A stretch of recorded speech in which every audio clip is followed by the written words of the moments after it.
This is where the rubber meets the road, though. This is what we call revenue per guest. And the second list, now we've changed the names to protect the innocent. The second column here, RPG, revenue per guest, is the most important retail management tool, I believe, in the history of retail. And once you become familiar with that number, I think you'll agree. But let me move on here. Most of us, all of us, know what our dollar volume is. We know accurately in most cases is how many opportunities we have. So that's what we bring to the equation. And then with that, on the very far side, you'll see the actual conversion ratio for each store. So take a look at Houston here. Houston's got a very low revenue per guest. Their conversion ratio is 7.29%. So what revenue per guest is you can calculate it one of two ways. You can take your total dollar volume and divide it by your number of opportunities. So 42,800 divided by 617 is $69 per opportunity. So what that number is the dollar value of each opportunity if they purchased or not.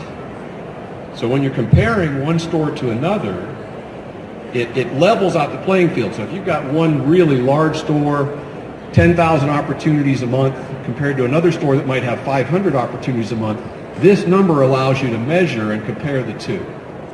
It's an incredible number. The second way you can calculate it is you multiply your average sale, 952, by your conversion ratio, or closing ratio. It comes up with the same number.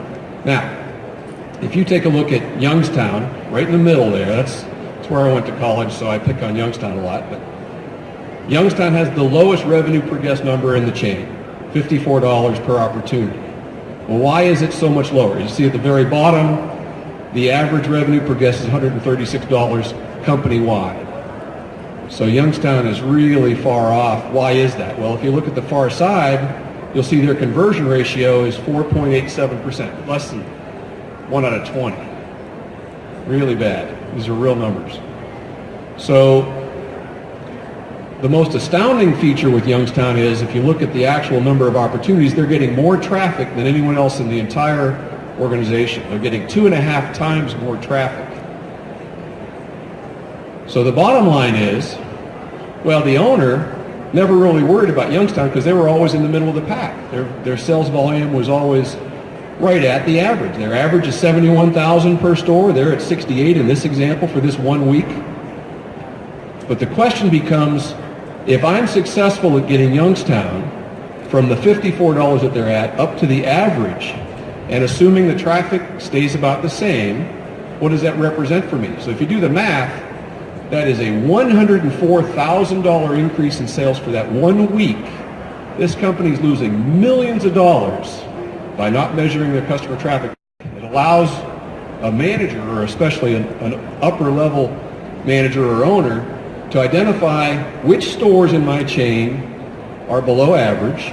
I like to call it the reverse Pareto principle, the 80-20, but if you focus on the bottom 20% in your company with this kind of analytics, you really don't have to focus on anything else. Everybody will get the picture. But the beautiful thing is, if I'm able to get Youngstown and Houston and any below average store, it's benchmarked, so if it's red it's below average, green it's above average. But if I'm able to get those below average stores up to the average, the beautiful thing is the overall average increases, so it creates perpetual improvement. But it makes it really easy for an upper level manager to identify where the problems are.